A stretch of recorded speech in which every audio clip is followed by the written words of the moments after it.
तो बच्चों बहुत बहुत स्वागत है आपका। हम लोगों ने इससे पहले एक्सप्लेनेशन ऑफ डायमैग्नेटिज्म और एक्सप्लेनेशन ऑफ पैरामैग्नेटिज्म ये पढ़ लिया था। अब समय है कि हम लोग एक्सप्लेनेशन ऑफ फेरोमैग्नेटिज्म के बारे में पढ़ेंगे। एक्सप्लेनेशन ऑफ फेरोमैग्नेटिज्म क्या होता है, तो जैसा कि आप जानते हैं, थोड़ा सा हल्का सा रिवाइज कर दें आपके लिए कि जो डायमैग्नेटिज्म होता है, डायमैग्नेटिक सब्सटेंस होते हैं जो एक्सटर्नल मैग्नेटिक फील्ड में फील्ड के अपोजिट फिबली मैग्नेटाइज हो जाते हैं, हल्का सा मैग्नेटाइज हो जाते हैं। पैरामैग्नेटिज्म मैग्नेटिक सब्सटेंस होते हैं जो फील्ड एक्सटर्नल फील्ड में रखने पर फील्ड की डायरेक्शन में फिबली मैग्नेटाइज होते हैं, हल्के से मैग्नेटाइज होते हैं। और फेरोमैग्नेटिक सब्सटेंस जिसकी हम बात करने चल रहे हैं, तो वो वे सब्सटेंस है आयरन, कोबाल्ट, निकिल, एल्निको, जो अप्लाइड फील्ड की डायरेक्शन में स्ट्रांगली मैग्नेटाइज हो जाते हैं। तो डायमैग्नेटिक जो हल्का सा मैग्नेटाइज था, तो बताया था मैंने कि आमतौर पे इसके आउटर मोस्ट सेल में पेयर्ड इलेक्ट्रॉन होते हैं और रिजल्टेंट एटम जो होता है वो आपका अनमैग्नेटाइज होता है, मैग्नेटाइज नहीं होता है। और जब भी हम इस पर एक्सटर्नल मैग्नेटिक फील्ड लगाते हैं तो एटम का उस इलेक्ट्रॉन का रोटेशन बढ़ जाता है जो फील्ड के अपोजिट मैग्नेटाइजेशन करता है, और उसका मोशन घटता है फोर्स लगने के नाते जो फील्ड की डायरेक्शन में मैग्नेटाइजेशन करता है। तो रिजल्टेंट मैग्नेटाइजेशन जो एटम का होता है वो फील्ड के अपोजिट हो जाता है, और हर एटम जो मैग्नेट नहीं था, फील्ड लगाने पर वो मैग्नेट बन जाता है और अप्लाइड फील्ड के अपोजिट मैग्नेट बन जाता है। तो इस तरीके से डायमैग्नेटिज्म समझाया था मैंने। पैरामैग्नेटिक सब्सटेंस को मैंने बताया था कि इसके एटम में अनपेयर्ड इलेक्ट्रॉन होते हैं और हर एटम ऑलरेडी मैग्नेट होता है, क्योंकि अनपेयर्ड इलेक्ट्रॉन है, उसका मैग्नेटिक मोमेंट कैंसिल नहीं होता है, और मैग्नेटिक मोमेंट कैंसिल नहीं होता है तो ऑलरेडी इलेक्ट्रॉन के रिवोल्यूशन के नाते से एटम ऑलरेडी मैग्नेट होता है।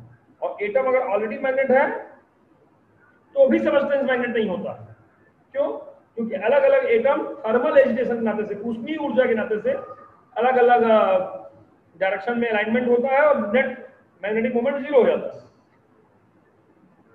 लेकिन जब भी हम फील्ड लगाते हैं तो वो एटम्स उसका जो ये मैग्नेटिक डाइपोल्स है उसको अलाइन करने का प्रयास करता है, पर्टिकुलर डायरेक्शन में लाने का प्रयास करता है, और अगर ये जितने भी अलाइनमेंट हो जाते हैं उस नाते से मटेरियल कुछ न कुछ मैग्नेट बनने का प्रयास करता है। टेम्परेचर बढ़ाने पर मैग्नेटाइजेशन गड़बड़ हो जाता है। पैरामैग्नेटिक सब्सटेंस का मैग्नेटाइजेशन अप्लाइड फील्ड के डायरेक्टली प्रोपोर्शनल और टेम्परेचर के इनवर्सली प्रोपोर्शनल होता है। टेम्परेचर बढ़ाने पर अलाइनमेंट घटता है, फील्ड बढ़ाने पर अलाइनमेंट और मैग्नेटिज्म बढ़ जाता है। ये बताया था मैंने। इसीलिए फील्ड की डायरेक्शन में हल्का सा मैग्नेटाइजेशन होता है अलाइनमेंट के नाते से। चलिए, डाया और पैरा हो गया था, अब मौका है कि हम फेरो समझें। फेरोमैग्नेटिक मटेरियल भी पैरामैग्नेटिक मटेरियल की तरह ही होते हैं। तो मैंने कहा कि फेरोमैग्नेटिक सब्सटेंस भी पैरामैग्नेटिक सब्सटेंस की तरीके से ही होते हैं। इनके एटम्स के भी आउटर मोस्ट सेल में अनपेयर्ड इलेक्ट्रॉन होते हैं। इनका एटम भी ऑलरेडी मैग्नेट होता है, लेकिन सब्सटेंस मैग्नेट नहीं होता है। क्यों नहीं होता? क्योंकि रिजल्टेंट मैग्नेटिक मोमेंट कैंसिल हो रहा होगा। लेकिन फिर डिफरेंस क्या है? क्यों पैरामैग्नेटिक सब्सटेंस से हट करके वो हल्का सा फिबली मैग्नेटाइजेशन होता है और जबकि इसमें स्ट्रांगली मैग्नेटाइजेशन होता है? ऐसा डिफरेंस क्यों आ रहा है? तो इसको समझाने के लिए आपको डोमेन थ्योरी समझनी पड़ेगी। डोमेन थ्योरी क्या है? तो डोमेन थ्योरी ये है कि फेरोमैग्नेटिक सब्सटेंस के जो एटम्स होते हैं जो ऑलरेडी मैग्नेट है, वो तमाम सारे डोमेन्स में डिवाइड किए होते हैं। तमाम सारे डोमेन्स में डिवाइड होते हैं। और डोमेन क्या होता है?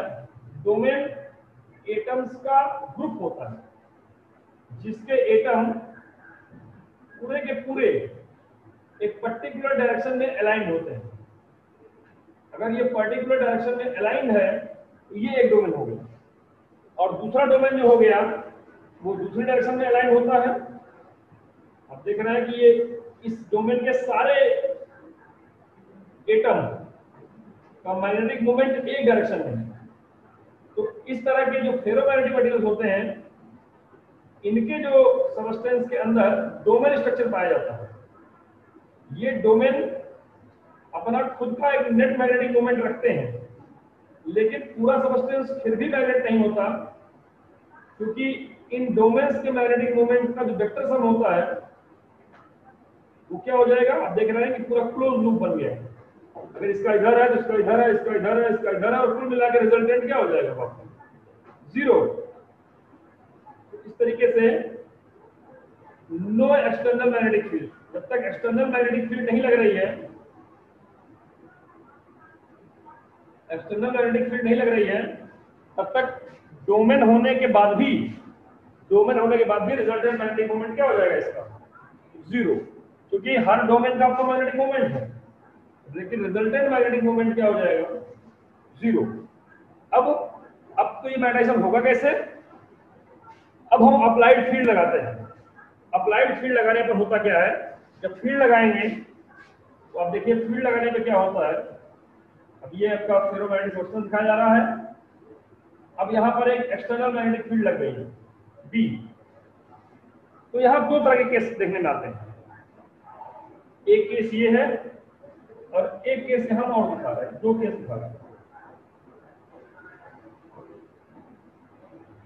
स्ट्रॉन्ग है, काफी स्ट्रॉन्ग है और स्ट्रॉन्ग है, ये भी है ठीक ठाक है, नंबर की स्ट्रॉन्ग है, लेकिन ये ज्यादा स्ट्रॉन्ग है। दो case, when external magnetic field applied. अब जब एक्सटर्नल मैग्नेटिक फील्ड अप्लाई किया जाता है तो यहां दो तरह का केस देखने में आता है।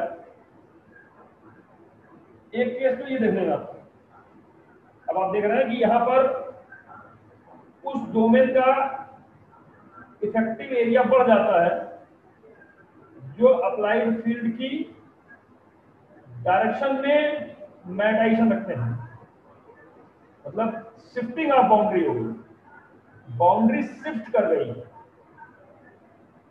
सॉरी देखिए यहाँ पे हमने गलत दिखा दिया है, तो सही कर दूं। उसका एरिया बढ़ता है जिसकी डायरेक्शन में अलाइनमेंट होती है। इधर मैग्नेटिक फील्ड है ना, तो यही वाला तो एरिया बढ़ेगा, यही वाला एरिया बढ़ेगा, ध्यान रखिएगा। उस डोमेन का एरिया बढ़ जाता है, बाउंड्री शिफ्ट हो जाती है जिस डोमेन के अलाउंग मैग्नेटिक फील्ड लगाया जाता है। अब देखिए इसका इफेक्टिव एरिया बढ़ गया और बकिया का जो इफेक्टिव एरिया था वो क्या हो गया, घट गया। अब जो रिजल्टेंट कैंसिल हो जा रहा था अब वो कैंसिल नहीं होगा, बल्कि हमको ठीक ठाक एक इफेक्टिव मैग्नेटिक मोमेंट मिलेगा इधर along the direction of applied field ना, अच्छा खासा मैग्नेटाइजेशन मिलेगा। ये कौन सा केस है, ये पहला केस है shifting of boundary, shifting of boundary. और ये क्या केस था, इसमें बहुत तगड़ा मैग्नेटिक फील्ड लगा दिया जाता है फेरोमैग्नेटिक सब्सटेंस पर, तो पूरे के पूरा डोमेन ही, पूरा का पूरा ग्रुप ही घूम जाता है, मतलब बाउंड्री नहीं शिफ्ट होती, सारी बाउंड्री सब एक का डायरेक्शन हो जाते हैं, सब के सब अप्लाइड फील्ड की डायरेक्शन में ही टर्न अप हो जाते हैं। सारे के सारे डोमेन का जो मैग्नेटिक मोमेंट होगा वो शिफ्ट हो जाएगा, मूव कर जाएगा, टर्न हो जाएगा इधर in the direction of applied magnetic field. आप देख रहे होंगे दूसरा केस में क्या हो गया, इसमें टर्न हो गया, रोटेट हो गई, रिजल्टेंट जो आपका मैग्नेटिक मोमेंट था इन डोमेन्स का घूम गया, सब एक डायरेक्शन में हो गया।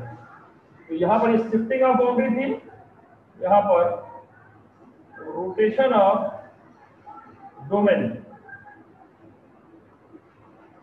तो अप्लाइड फील्ड लगाने पर रोटेशन ऑफ डोमेन हो जाता है। दो केस, शिफ्टिंग ऑफ बाउंड्री और रोटेशन ऑफ डोमेन के नाते से यह मैग्नेटाइजेशन हमको मिलता है।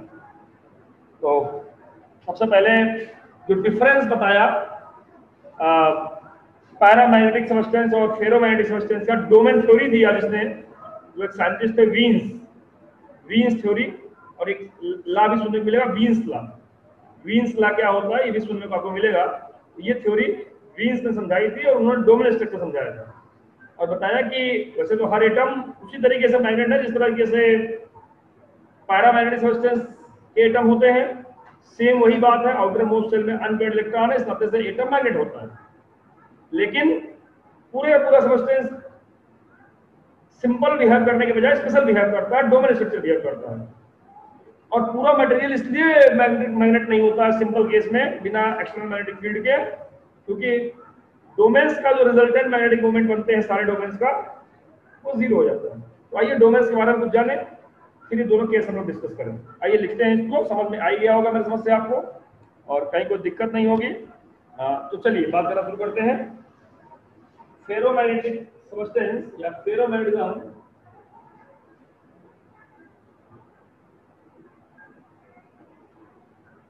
can be explained, ferromagnetism can be explained by Wien's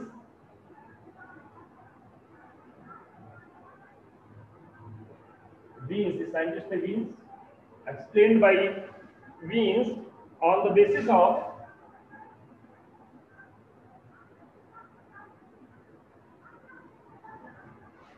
domain theory.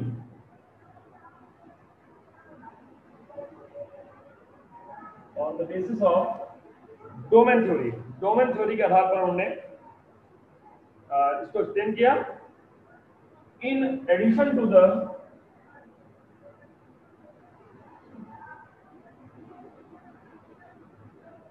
usual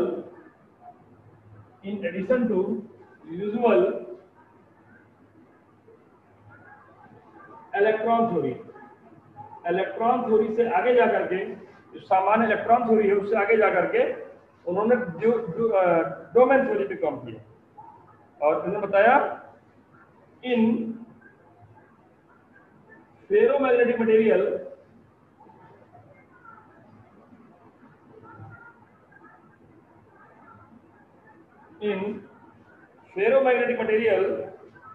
atoms form a very large number of effective regions.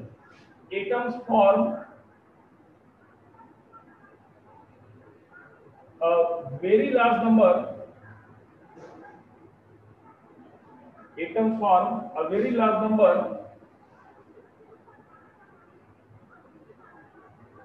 of effective regions called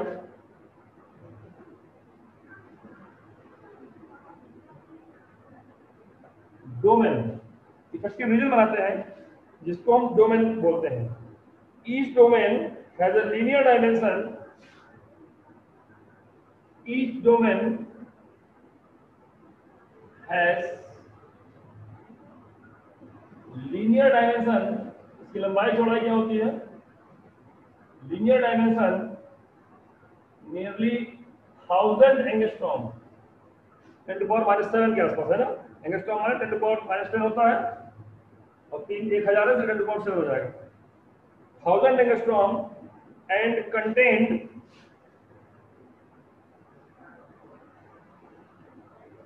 and contain 10 to the power 10 atoms approximately।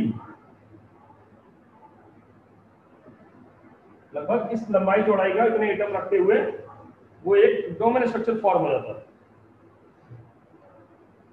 और each domain is a strong magnet without any external magnetic field.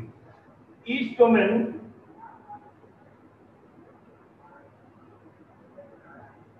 is strong magnet without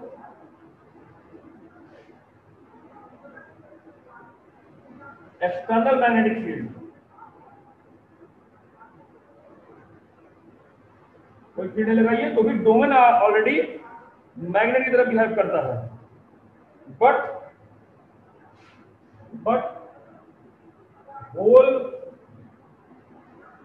ferromagnetic material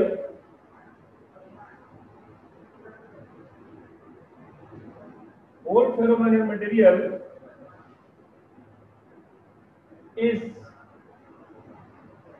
non-magnet because net magnetic moment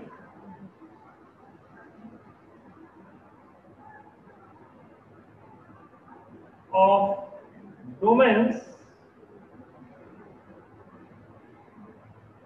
is zero. Net magnetic moment जो हो जाता है domains का, वो क्या हो जाता है, वो जीरो हो जाता है. Net magnetic moments of domain is get to be zero. ये बात आपके दिमाग में रहनी चाहिए, ठीक है. तो ध्यान में आ गया होगा, पहला केस आपको क्लियर होगा, नेट मैग्नेटिक मोमेंट क्या हो गया, जीरो आ गया. और अब हम वो केस समझेंगे कि कैसे दोनों केसेस अलग अलग लेकर के ये मैग्नेट बन रहा है, राइट. चलिए, when external magnetic field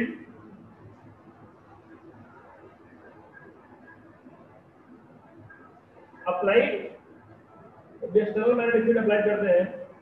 External magnetic field applied, when external magnetic field applied, the ferromagnetic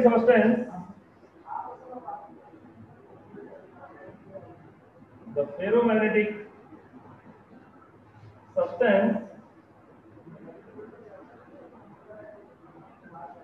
becomes magnet as two following ways.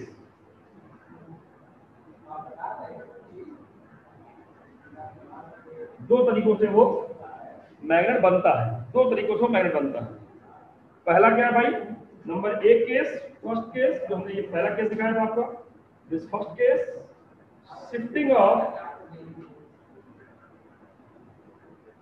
shifting of boundaries. पहला case, shifting of boundaries.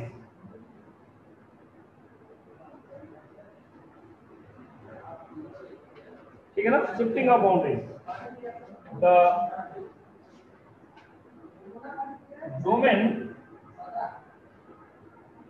domains have magnetic moment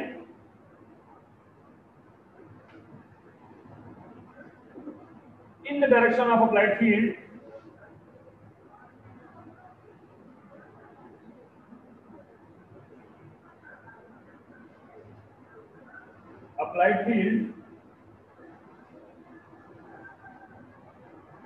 increase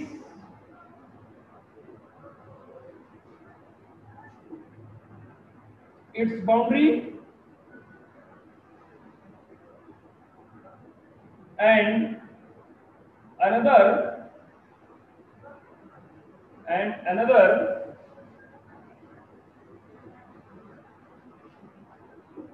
reduced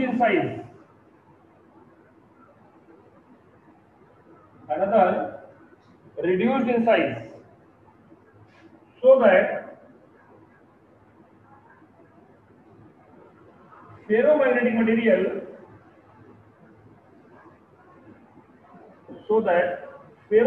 material has a strong magnetization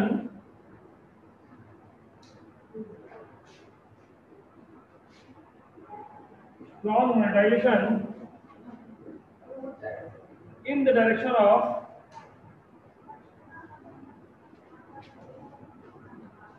applied field. आप समझ गए होंगे कि boundary shift होती है और along the direction of applied field आपको शिफ्टिंग ऑफ बाउंड्री मेथड से मैग्नेटाइजेशन मिल जाता है. सेकंड केस, नंबर दो केस, नंबर 2 केस क्या है? Rotation of domain. Number 2 case rotation of domain.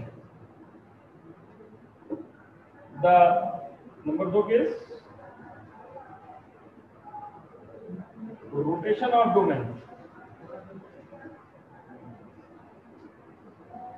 The domains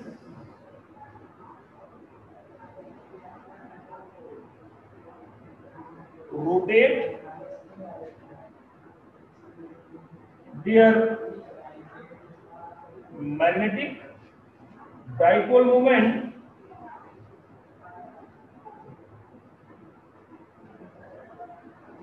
the domains rotate their magnetic dipole moment along the direction of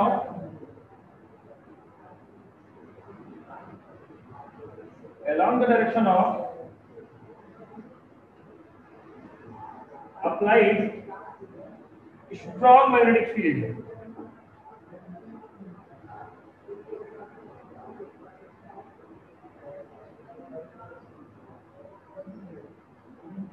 जिधर applied field है उधर की तरफ सारे के सारे डोमेन्स का मैग्नेटिक मोमेंट घूम जाता है, so that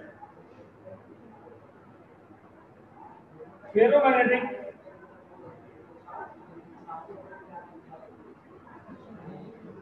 material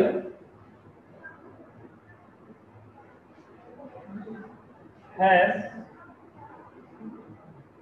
a strong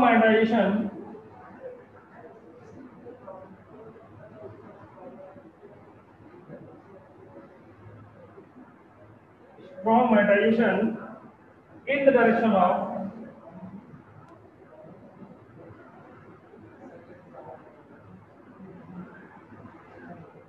applied field, in the direction of applied field. तो applied field की तरफ strong magnetization हमको देखने को मिलने लगता है। तो बच्चों उम्मीद है ये एक्सप्लेनेशन आपको जो मैंने किया फेरोमैग्नेटिक मटेरियल के लिए ये बात आपको समझ में आ गई होगी। एक विशेष ध्यान देने की बात यहाँ ये है कि मैग्नेटाइजेशन कैसे हो रहा है समझ में आ गया होगा आपको। एक विशेष ध्यान देने की बात ये है कि फेरोमैग्नेटिक मटेरियल में भी उसी तरह के एटम हैं जैसा पैरामैग्नेटिक में थे। कैसे थे? तो आपको ध्यान में आ रहा होगा कि यहाँ पर भी पैरामैग्नेटिक वाले में भी अनपेयर्ड इलेक्ट्रॉन थे एटम्स में और फेरोमैग्नेटिक मटेरियल्स में भी अनपेयर्ड इलेक्ट्रॉन है आपके मटेरियल में। लेकिन इसके बाद भी जो है फेरोमैग्नेटिक स्ट्रॉन्ग मैग्नेटाइजेशन केवल इसीलिए शो करता है तो वीन्स ने बताया था कि इन मटेरियल्स में एक स्पेशल स्ट्रक्चर डेवलप हो जाता है जिसको हम डोमेन स्ट्रक्चर बोलते हैं। और इस डोमेन स्ट्रक्चर के नाते ही जो ये फेरोमैग्नेटिक मटेरियल है वो पैरामैग्नेटिक से थोड़ा अलग हट करके स्ट्रॉन्ग मैग्नेटाइजेशन शो करता है। और ऐसे मटेरियल आपके फिर आयरन, कोबाल्ट, निकिल हैं जो इस तरह का बिहेवियर शो करते हैं। और यहीं पर एक बड़ी मजेदार सी बात आएगी जो मैं आगे बताऊंगा और बड़े इजी ढंग से ये बात आपको समझ में आ जाएगी और इसको आप आगे समझेंगे भी बड़ा अच्छा कि यहाँ पर आपको जो प्रॉपर्टी बताई जाएगी वो क्यूरीज लॉ और क्यूरीज टेम्परेचर क्या होता है, ये कॉन्सेप्ट आएगा बड़ा मजेदार सा। तो नाम से बड़ा इंटरेस्टिंग लग रहा होगा, अच्छा लग रहा होगा सुनने में, क्यूरीज लॉ है ना। मैडम क्यूरी का नाम बहुत सुना होगा आप लोगों ने, इसलिए बड़ा इंटरेस्टिंग लगता है। अनिस्टीन का नाम हुआ, मैडम क्यूरी का नाम हुआ, ये बड़े नाम है। इन नाम को लेकर के यहाँ क्यूरी टेम्परेचर क्या होता है और क्यूरीज लॉ क्या था तो बड़ा अच्छा से समझिएगा। क्यूरीज टेम्परेचर वो टेम्परेचर होता है जैसे किसी फेरोमैग्नेटिक, क्यूरी टेम्परेचर किसके लिए होता है? क्यूरी टेम्परेचर केवल फेरोमैग्नेटिक मटेरियल के लिए ही होता है। और जब किसी फेरोमैग्नेटिक मटेरियल का टेम्परेचर आप बढ़ाते जाइए और तब तक बढ़ाइए जब तक उसका डोमेन स्ट्रक्चर ब्रेक ना हो जाए, डोमेन प्रॉपर्टी खो ना दे वो अपनी। तो जिस टेम्परेचर पे, जिस मिनिमम टेम्परेचर पे कोई फेरोमैग्नेटिक सब्सटेंस अपनी डोमेन प्रॉपर्टी लॉस कर देता है उसी टेम्परेचर पे जो ये फेरोमैग्नेटिक मटेरियल है वो पैरामैग्नेटिक मटेरियल का बिहेव करने लगता है। क्योंकि जैसा कि फेरो था, अलग क्या था फेरो में डोमेन अलग था और डोमेन प्रॉपर्टी अगर लॉस कर दिया इसका मतलब क्या हो गया कि वो पैरा की तरह बिहेव करने लगा। तो जिस मिनिमम टेम्परेचर पर फेरोमैग्नेटिक मटेरियल पैरामैग्नेटिक मटेरियल का बिहेव करता है उसी टेम्परेचर को हम लोग क्यूरी टेम्परेचर बोलते हैं। ठीक, मेरे समझ से बात समझ में आ गई होगी कि क्यूरीज टेम्परेचर क्या होता है, और इसको हम लोग आगे भी प्रॉपर्टीज पढ़ाएंगे आपको हम, तो वहां पर डिस्कस करेंगे भी। तो उम्मीद है ये बात आपको क्लियर हुई होगी। ध्यान से देखिए, समझिए, और बार बार देखिएगा। जहां जो दिक्कत आएगी बिल्कुल बताइएगा, हम आपकी मदद कर लेंगे इसके लिए। थैंक यू बच्चों।